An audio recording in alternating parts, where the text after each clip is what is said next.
So, Mike, this week we've got a special guest. And if you haven't read the title or read the description, you've just gone straight into the podcast audio. This week we're going to be talking effectively to a computer. Yep. So, no guest in the seat, but we've got some great questions that we've asked. And we just want to know exactly what the response is going to be when someone trawls the internet through AI and gives a response that I guess it sounds like it could be generic, but it could also be quite factual, I guess. Yeah, it's 2023, so it's time to engage with how things are going to happen in the future and what happens when you just go into Google and try and find the answers for yourself. You'll get a response, but will you get an opinion? Certainly get an opinion from us. Yeah, and this is that next level version of exactly doing that. So if you haven't heard at the moment, OpenAI is a trend in all of the marketing world and across the globe at the moment of something that's really going to change the way that people educate themselves and the way that people put out content. ChatGPT is something that I've been obsessing over since the turn of the year. Many blog written. I think it's a fantastic beta sort of trial situation at the moment. It's definitely going to be something that people have to pay for soon, but at the moment we can utilize it, and we thought, why not kick off this week's episode with the computer? The question is, can Jordan use the edit when we read out the computer's answers with some sort of voiceover where we sound like a robot? But we'll get into that and we'll see how technical we are later. So the questions that we asked, Mike: why is property investing in England good and why is it bad? So kind of a two-pronged question. So we're going to go through what the responses were for that. The computer or AI gave 3 for positive and 4 for negative. We'll share those with you soon. What are the different types of property investments someone can do in England? That was quite interesting. We had 6 different answers. And then, is there a good time to invest in property? The old golden ball mystic Meg question. And it did give us 4 answers and a summary. So interested to get stuck into that. So let's kick off the podcast and we'll get stuck into question 1. Why is property investing in England good? And I'm going to kick off with the good points first. But point 1, strong rental demand. That was the highlight that AI spat out. Strong rental demand being the number 1 point. England has a high demand for rental properties, particularly in urban areas with strong job markets. So we know at the moment the economy is strong when it comes to employment levels. And good transport links. This can lead to steady rental income and potential appreciation of property values. Pretty fair and well-established point, I would say. All true. Yeah. Cannot grumble with that. And we spoke about it many times on this podcast, but it's a big pull for anyone looking to invest. In fact, I just had a voice note from a real seasoned property investor that we've had on the show just before walking in. And he said to me on that voice note, because obviously property investing is going to be massive this year. And it did pluck my ears up because not everyone's thinking that way, but the property investors that are seasoned definitely are. What was the second point? Controversial one, tax benefits. Now, most of our landlords will moan about tax and the tax liabilities particularly, but the statement is rental income from property investments in England is subject to income tax, but there are a few also tax benefits for landlords, such as the ability to deduct certain expenses and the availability of capital gains tax relief. Something I've been banging on about when you structure your buy-to-let from day one for about 15 years now, Yeah, we spoke a lot, didn't we, last year about people in the trades that have had such a buoyant market. They've probably made a lot of income. We spoke to a lot of people in the trades that are looking to kind of leverage their business profits and turn them into rental portfolios of some version. So again, very logical from the AI system to kind of spit that out as point 2. I can't grumble with that at all. And I think that's going to be even more the case as we go into next year. We've been obsessing about kind of that 4-point diagram or 4-corner diagram as business owners of looking at where our business is now, where we want to get it to, the media element of it, and then the property investment part of it. And I think all good business owners should follow something similar. Point 3. Maybe the first question mark over this one. Stable economy. England has a stable economy, political system, which can provide a sense of security for investors. It's not far from the truth. It's just at the moment we've seen a little bit more hiccup in the economy than potentially we had done for the last couple of years. But what's your thoughts on that? Well, I think it's actually cutting through to the facts. The most recent report on GDP in England was it's risen by 0.1% in November, I believe was the stat, as we were running into the World Cup. Now, a 0.1 increase, that's pretty stable, right? Yeah. I know everyone's shouting and everyone's screaming, and there are problems with certain sectors, and the strikes that are going on are crippling some businesses. But realistically, a 0.1% increase in your GDP screams stable. Yeah, I would say so. And when you look at some of the other factors that you might throw in there, we mentioned employment levels. Employment levels are good. In fact, there's a bit of a void, isn't there, for jobs at the moment? Definitely. So there's more jobs available than people looking for those jobs. So salaries are increasing. Interest rates from a mortgage point of view, even though the base rate's going up, they are reducing. I think today you can get something at about 4.2, 4.3 something, Yep. which, if you read the fear mongering that the media put out, let's say 4.5 months ago, you would have thought it'd be 6.5, maybe even 7% at its best, and it's not. In fact, it's a good third better than that, which is interesting. So they're the three strong points. What about the negative points? Okay, so the negatives start with high property prices. Property prices in many parts of England, particularly in urban areas, can be high, which can turn it into difficult to investors to enter the market. Which is, in my opinion, certainly true in the southeast and particularly inside the M25. Yeah, it goes back to what I guess your goal is. Are you looking for quick wins in your equity growth? Are you looking for yields, strong yields? If you're looking for strong yields in these areas, in some of the more kind of old money towns that do grow quite quickly, then you might find it a bit more challenging. But as we spoke about before, I've got family up north, and they've seen in 10, 15 years growth of 30, 40k on their 3-bedroom, 4-bedroom semi-detached, whereas prices around here have pretty much doubled. Yep. And, they originally might have been a 450 grand house, and it's twice the amount now. So looking at your goals, I guess, is key on that particular point. So it could be negative or positive. Regulations and taxes. There are a number of regulations and taxes that landlords must comply with in England, such requirement to obtain things like gas safety cert, which I got a reminder for this morning actually on mine, and rent-to-rent schemes, which can be time-consuming and costly. And there's regulations and tax changes due to come in over the next year or so that we know about. But that's probably one of the big pain in the arses Yep. for landlords, isn't it? It's keeping on top of that. Yeah, as a good landlord, any of the changes that are being brought in or have been brought in the last couple of years have only served to cost you money on things that you would have done in your own goodwill anyway. They're brought in to sweep out the bottom of the market. Effectively, what it's done with a lot of long-term landlords is sweep them out of the market because of the hassle. Yeah, totally agree. Point 3. Okay, high competition. The property market in England can be competitive, with many investors vying for the same properties. This can make it difficult to find good deals and can drive up prices. Do we agree with that? Last year, yes. Yeah. Do we agree with it in this market? I don't know. Well, what I've seen in January is buyers registering, particularly in the sort of family house market, which we do encourage people to buy to let in the sort of 3-bed semi market because you get a longer term tenant. There's a vast majority now who need to sell in order to buy rather than being chain free. So as an investor, you're now coming in with a massive advantage, whereas last year you were going to lose out to a first time buyer or someone no chain who had an emotional connection to the property. Yeah.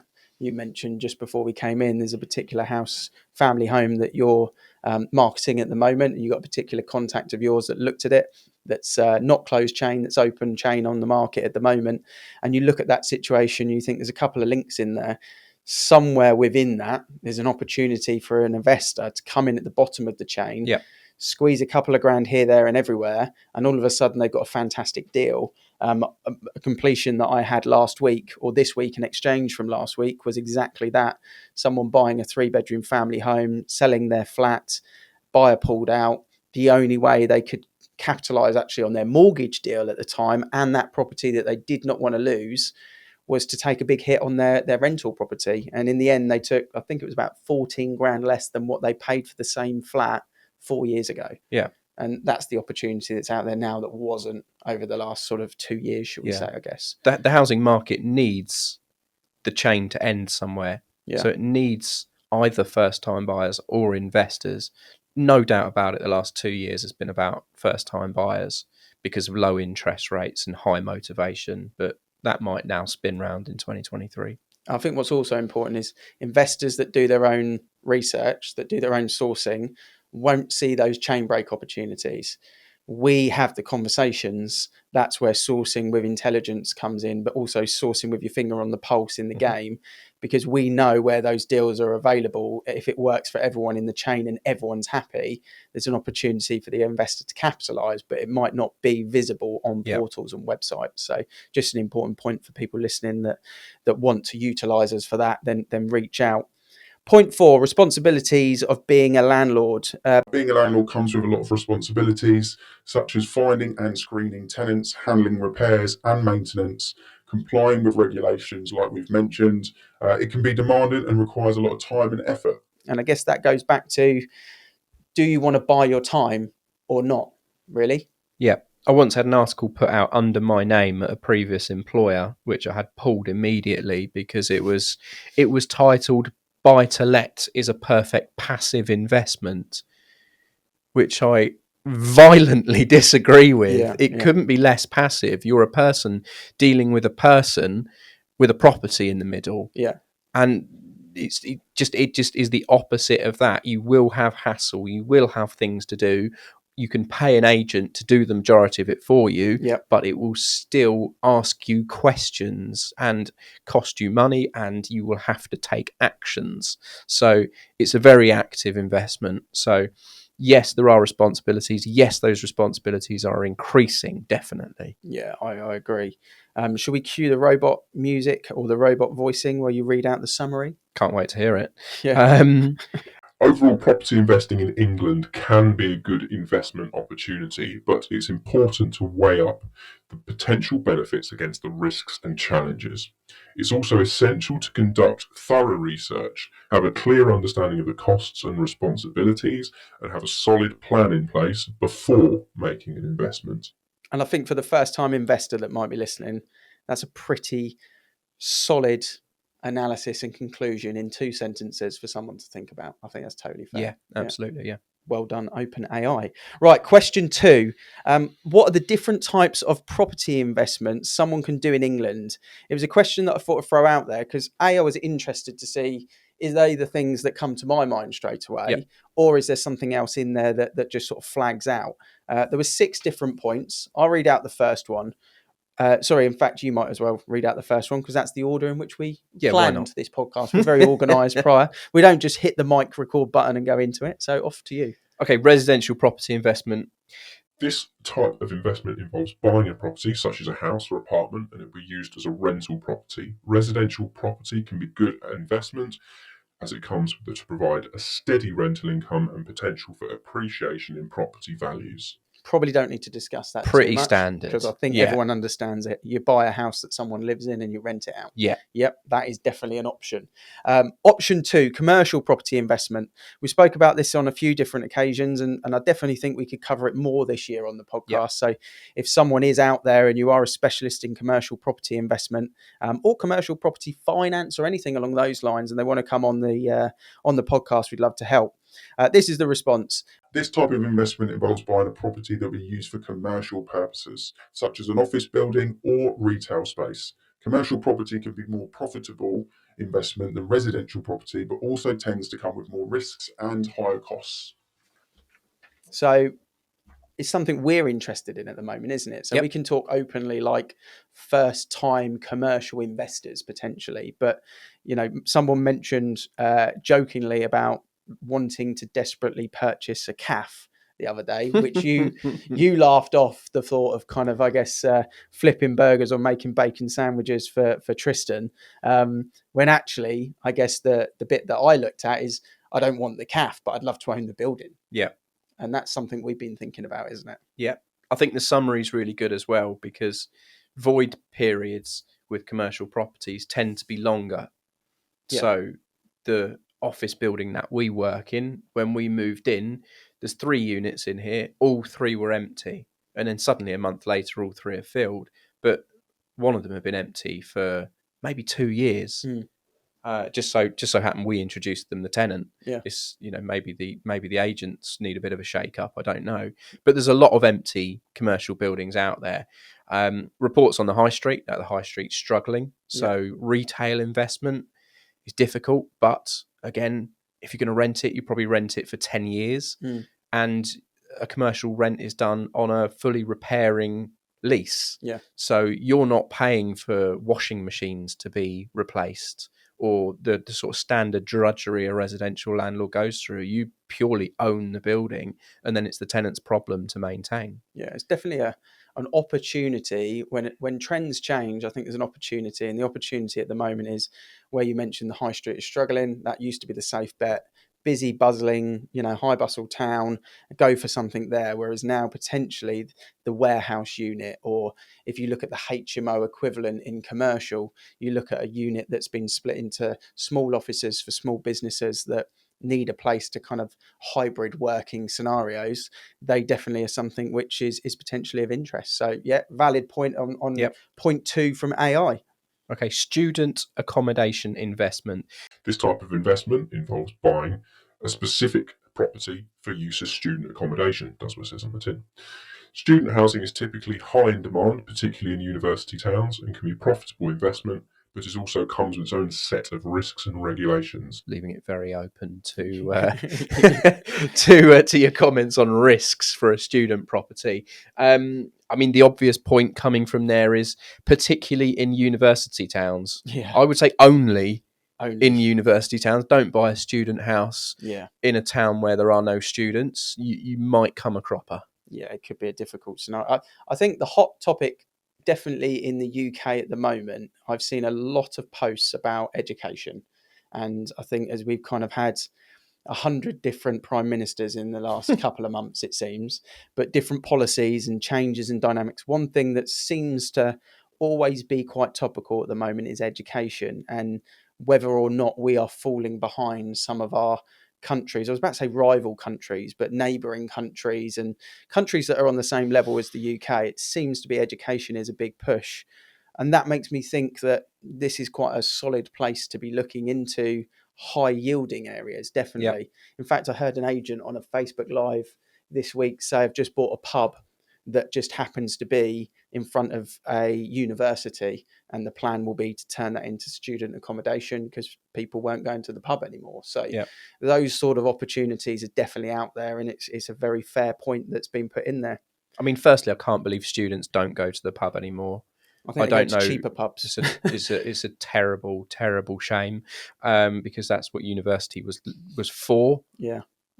At that time ago, when I was in student times, I actually predicted the demise of student accommodation a few years ago wrongly, because I was looking at how much accommodation universities were putting up in order to meet their own demand. As it turns out, they were nowhere near enough being put up. We're obviously on the borders of Reading here, and student halls were popping up right, left and centre, very, very high priced, very, very high quality.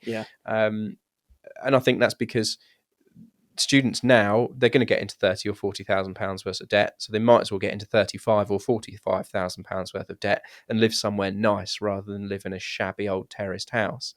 And I thought the shabby old terraced house would get pushed out of university accommodation. I was thoroughly wrong. I'm willing to admit it. There's still a massive demand for all types of student housing. Very big of you to admit when you're wrong. Right? Yeah, I also struggle with that sometimes myself.